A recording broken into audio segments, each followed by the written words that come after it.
Hey everyone, welcome to my first video in a new series in which I rank all of the areas in each Souls game from worst to best.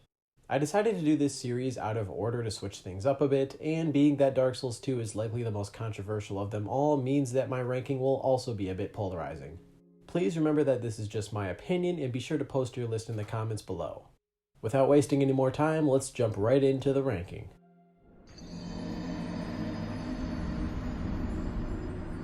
If there's one area in the entire Souls series that makes me want to literally pull my hair out, it's 100% gotta be the frigid outskirts.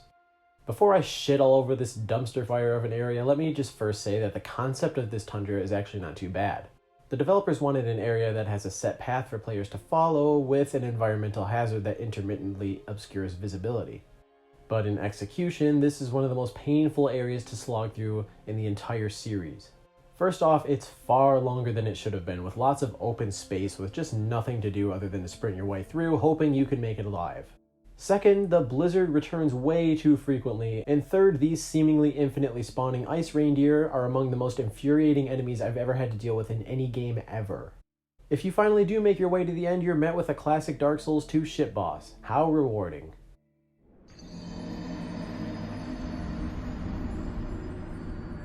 The Cave of the Dead is one of the many areas in Dark Souls 2 that serves more as a run-up to a boss fight than an actually immersive area. Essentially, you drop into a maze-like pit filled with poisonous ganks and petrifying China dolls that can move around. The best way I can sum up this area in one word is lazy. It feels like they put no thought into this shit heap of a cave and simply threw in a bunch of random obstacles to ensure the player doesn't have too easy of a time making it to yet another shitty boss.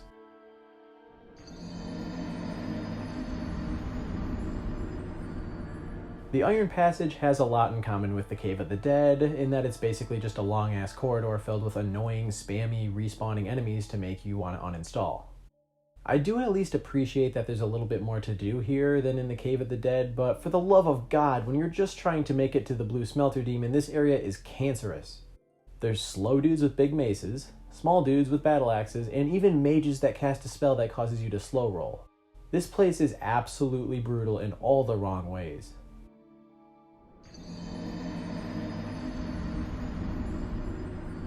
Shrine of AMANA was actually a tough one for me to rank so low.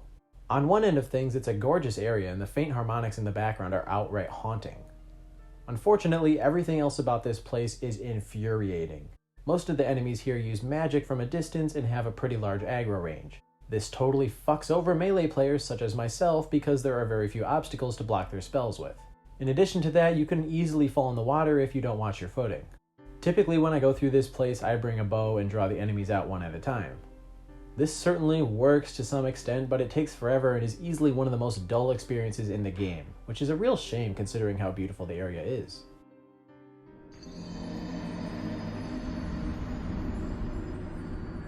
More butt fuckery.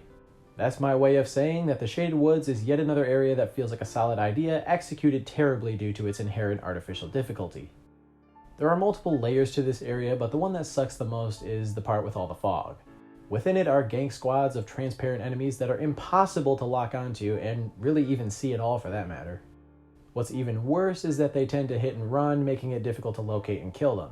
Unless you're dying to collect every item in the game, I'd recommend just sprinting straight through this part. Otherwise, you might wind up getting backstabbed while you're trying to open a chest.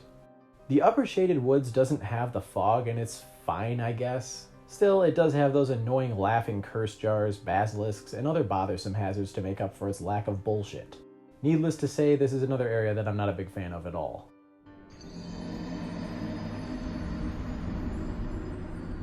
This is an area that I was tempted to not even include on the list.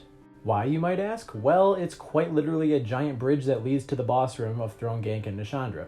That's it. No items, no enemies, and no creativity. I'll just leave it at that because there's really nothing else to say about this place.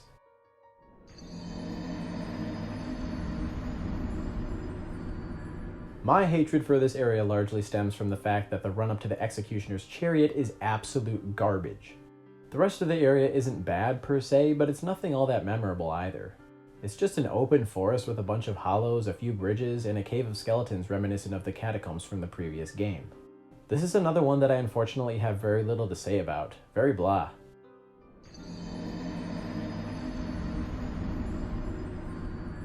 Every Souls game has an obligatory poison swamp area, and that's exactly what Harvest Valley is.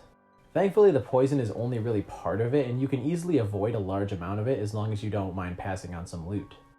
People often complain about the other various poison traps and enemies within, but I don't really mind them all that much. There are plenty of bonfires for you to rest at on your way, and if you're really struggling, I have to mention that it's fairly easy to just run past a majority of this area's enemies and go straight to the 2 easy bosses.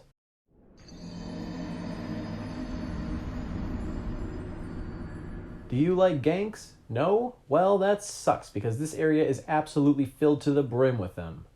The enemies you initially face aren't that bad, but eventually you'll find that this area has a serious spider problem.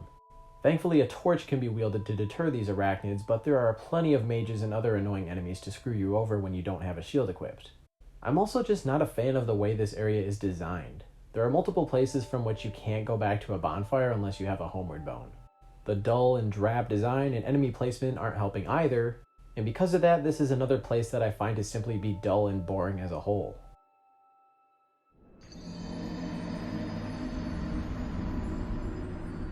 ALDIA'S Keep is another area that I just find to be lazy. It's meant to be a pretty significant place in the game's story, yet has very little to offer other than a few boring hallways with plenty of hippos and even a giant basilisk. Thankfully, it does have a pretty cool entrance with the dragon skeleton and the mirrors that house a crew of phantoms. With that said though, pretty much every other part of the keep is forgettable and boring to slog your way through. At the very least, they could have given us a cool boss fight to cap off the area, but instead we got the guardian dragon. Unfortunately, this is just one of those areas that I find myself rushing through to get through it as quickly as possible.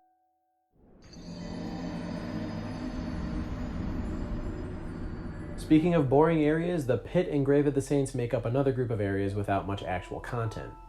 The Pit is a fun early game mystery, and making the drop down to get the items before traversing deeper is rather exhilarating. But as soon as you enter the grave, it's just a rather generic crypt with a few PHARROS contraptions, a few rats, and an awful rat boss. It's short, dull, and certainly unmemorable, so I just couldn't justify putting it any higher on the list, even though I don't outright hate it.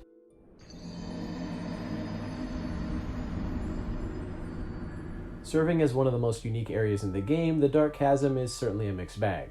It's a set of 3 areas that are only required if you want to fight the secret Dark Lurker boss, which I'd say is definitely worth it. While I like the idea of a separate dimension that requires you to spend a human effigy every time you want to access it, each zone within this area is particularly frustrating to complete. They're filled with NPC ganks that are tough to separate and dimly lit corridors that you can easily fall from while fighting. Still, I like the concept and usually don't mind this area when I save it for the end of my run, which I usually do.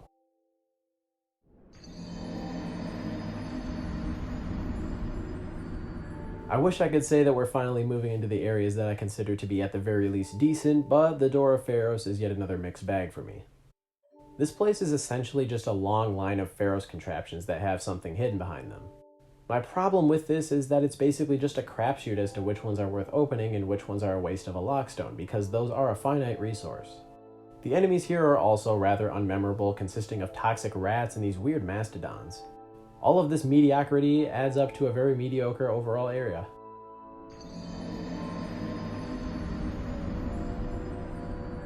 Much like the Dark Chasm, the giant memories are split into 3 different zones that are separate from the rest of the world. Your time within a memory is limited, but that makes sense in the context that you are basically time traveling. The problem, for me at least, is that you have such little time to explore that the experience is sort of a frantic clusterfuck as you try to collect all the items while also battling it out with the giants that laid siege to DRANGLEIC. Thankfully, you actually do get to see the giants fighting other enemies, which is cool the first time you see it, but it does lose its spectacle upon replays. I just wish you had a little more time to fully explore this rather unique set of areas.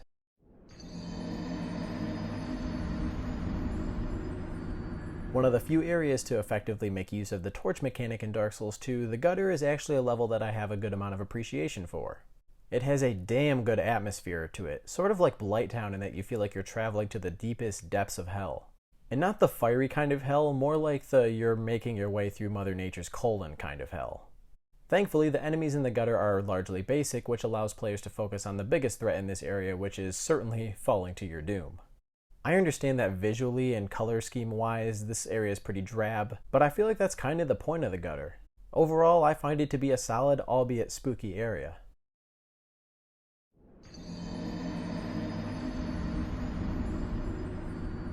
Serving mainly as Dark Souls 2's tutorial, Things Betwixt is more so meant to give the player the necessary tools and information to play the game rather than provide any sort of challenge.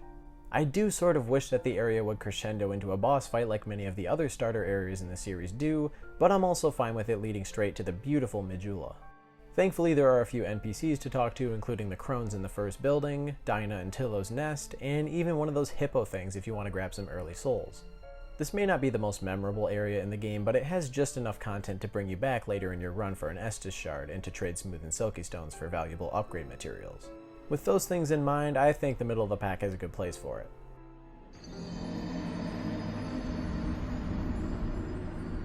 Man, this place looks awesome! From the moment you set foot in the Sanctum City, you're met with a brief glimpse of Sin as he flies by. This immediately sets the tone for one of the DLC's better areas.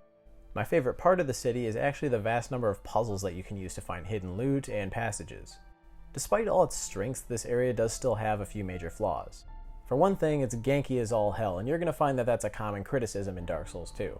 Around every single corner is a group of soldiers waiting to tag team you. There's also a few of those poison statue clusters to make your life a living hell if you don't stay on the move. Overall, it's a solid area, even if it does have some frustrating elements.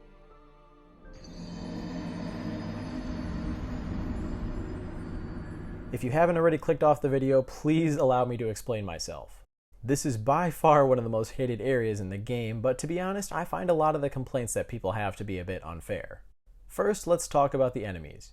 Sure, the poison dolls are everywhere and are definitely a bit excessive, but nearly every other enemy in this place can be outright ignored or killed with ease. The big facehugger monsters remain in those little potholes until you aggro them. Simply shoot fire arrows into each pothole and you're golden. Let's examine the second argument for this area's quality, which is how long it is. Whenever someone tells me they hate this area, I like to remind them of two things. Number one, it's one of the shortest in the game if you sprint straight through, and number two, there's a second bonfire if you have an extra fragrant branch of yore to clear the statue blocking it.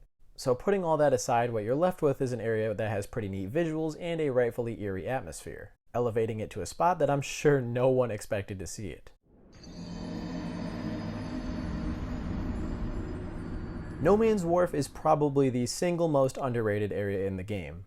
First off, the whole idea of ascending a dark, decrepit pier with the end goal of calling a ship in and traveling on said ship is pretty awesome. In addition to that, this area is one of the few in the game that encourages you to utilize torches, which I highly recommend.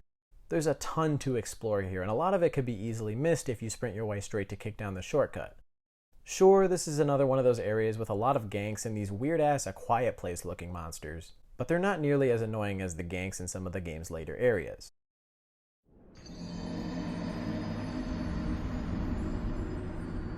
When I initially played through the game, I saw the Forest of Fallen Giants as just an okay first real area, but looking back on it, it does surpass most of the others in terms of quality. It teaches players early on to watch out for ambushes and traps, as well as providing players with items that will go on to enhance their ability as the game progresses. It also has a very intricate design with many shortcuts and secret paths available to be opened. This is yet another area that has a bit more gankage than I would have liked, but it's not a horrible offender. The real offender in this area is that room with all the fucking salamanders. Seriously, I can't stress it enough, those things are so goddamn annoying.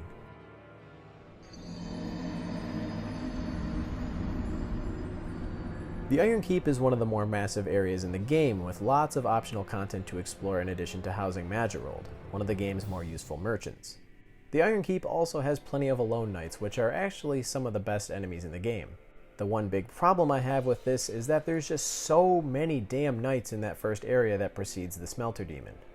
Drawing them out and killing them one by one takes a painfully large amount of time, and running past them is near impossible. Thankfully, I'd say the quality vastly improves once you beat Smelter. Within are some nice puzzles, plenty of fire hazards, and boatloads of those tanky turtles that you should be plenty used to fighting by now. While still flawed, this is an area that I usually look forward to playing through again.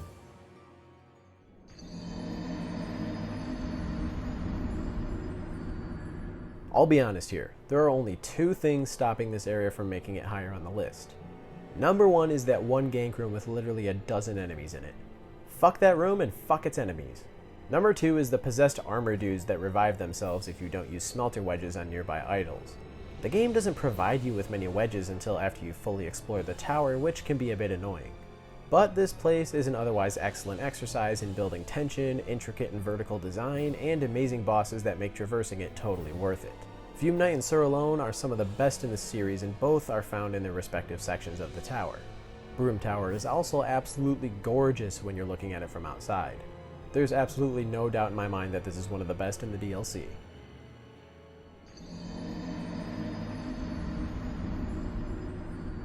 Let's get the obvious out of the way. The Kingdom of LOYCE looks absolutely beautiful, just like Brume Tower. It's also one of the largest zones in the game, so likewise the quality of each section varies slightly. My biggest overall problem with this area is actually more of a systemic issue in the game as a whole. Oftentimes I find it difficult to explore an entire section without breaking one or two weapons due to the place's enormous size and tough-skinned frozen enemies within. That's why I'm just not a big fan of Dark Souls 2's durability mechanic. It's almost essential that you have repair powder ready with you. Other than that, it's a pretty consistently fun experience with lots of neat winding design and more than enough content to keep you busy for hours. I don't want to complain too much and sound like I don't like this area because I actually really love it, but I just have to give a shout out to those rampart hedgehogs for being the most annoying enemies in the entire series.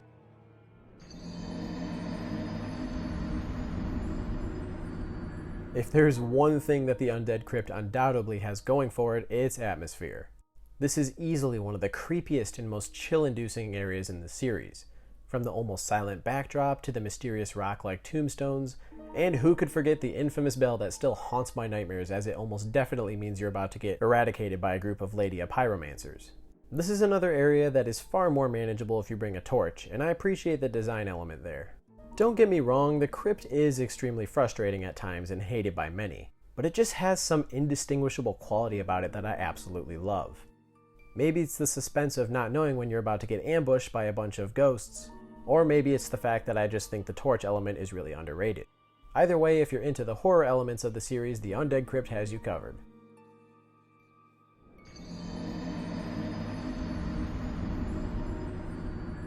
The best area in the DLC for me is undoubtedly the Dragon's Sanctum. First off, this area has some excellent vertical design as you essentially make your way down a giant tower to reach the two bosses at the bottom. The Sanctum also contains some of my favorite enemies in the whole game, such as the Priestesses, the Drake Blood Knights, and those really weird Sanctum Knights that can only be killed after you destroy the various corpses littered throughout the area in their coffins. There are a few of those Sanctum soldiers that have the poison aura, which is definitely annoying, but thankfully it has far less of them than the city that precedes it. Overall, I just thought this was a really excellent build-up to two bosses that cap off a DLC section.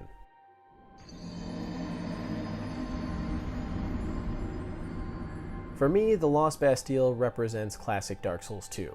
It's the area that first comes to mind when I hear the game's name. While Dark Souls 2 might have less interconnectivity than its predecessor, this is an example of an area that completely embodies that. You can enter the Bastille from either the Forest of Fallen Giants or No Man's Wharf, and each entrance has various different challenges and individual locations. Once you enter the Lost Bastille, there are once again many different orders you can choose from. For example, you can head straight to the Sinner's Rise and progress in the story, or you can kill the Ruined Sentinels and head on to the optional Belfry Luna. This is also the area with the game's most essential blacksmith, and you get to fight the Pursuer plenty of times as he visits you throughout your journey here. For that, I'll always be quite fond of this area, even if it does have those annoying exploding hollows.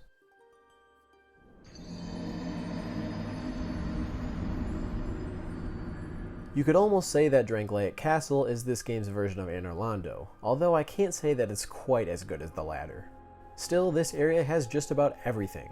There's dark hallways that persuade you to use torches, and I've already said that I'm pretty fond of that. There are also plenty of statue knights within these hallways, and it's a lot of fun to sort of pick and choose and try to find out which ones are statues.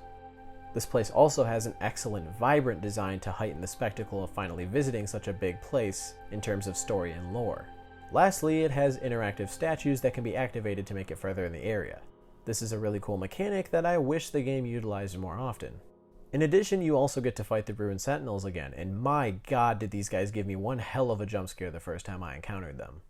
Very few areas in Dark Souls 2 are quite as satisfying and consistent as this one.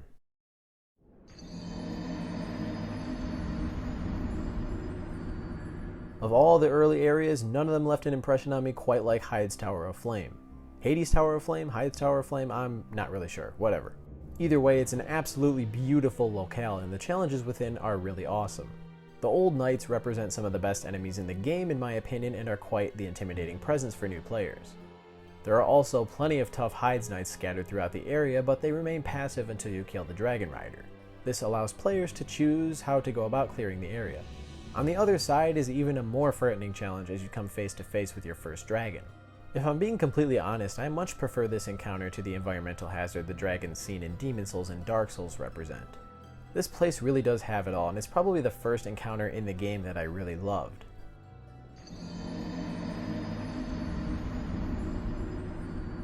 Moving into the top 2, we have an area that might not have the most content, but what is there is absolute excellence. First, let's start with the AERIE. You get to fight several dragons, which is cool for just the spectacle alone. It does have a few of those exploding hollows from the Lost Bastille, but they're much less of a threat here. The AERIE also has a few zip lines, which I thought was really innovative. It's a shame FromSoft didn't use them more often. Once you reach the shrine, you get to see the epic lineup of dragon knights as they bow down to you as you make your way up to talk to the ancient dragon. There are also plenty of Drake Keepers, which are great for soul farming and fun to duke it out with. As I said, this area doesn't have the most content to talk about, but I actually spend a lot of time here exploring, farming, and simply taking in the gorgeous views. Sometimes in a game we just want to see badass shit, and watching a bunch of dragons fly around as you make your way up an epic shrine certainly does represent that.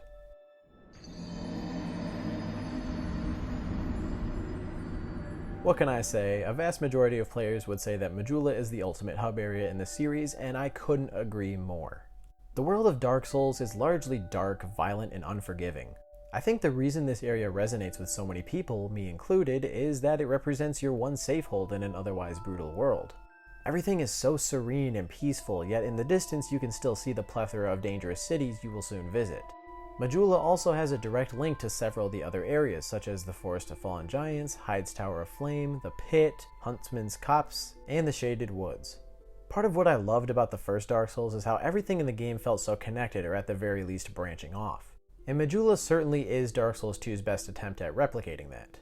The community has been rather critical of some of the NPCs like the Emerald Herald, but for a player such as myself who's a bit more interested in the sharp gameplay and combat than the intricate lore, I wasn't too bothered by her lack in personality. This is easily one of my favorite areas in the entire series, from the visuals to the music and the things that I already mentioned. And while Dark Souls 2 has many flaws as a game, there's a lot of excellence buried beneath some of its mechanical and performance issues. And there you have it. Once again, feel free to post your list in the comments because I love reading what others think of these areas. Also, if you're going to leave a comment, let me know which game you want me to cover next in terms of area rankings. As I said, I want to kind of switch things up just to have some fun with it. Don't forget to leave a like if you enjoyed the video, and I'll see you in the next one. Thanks for watching.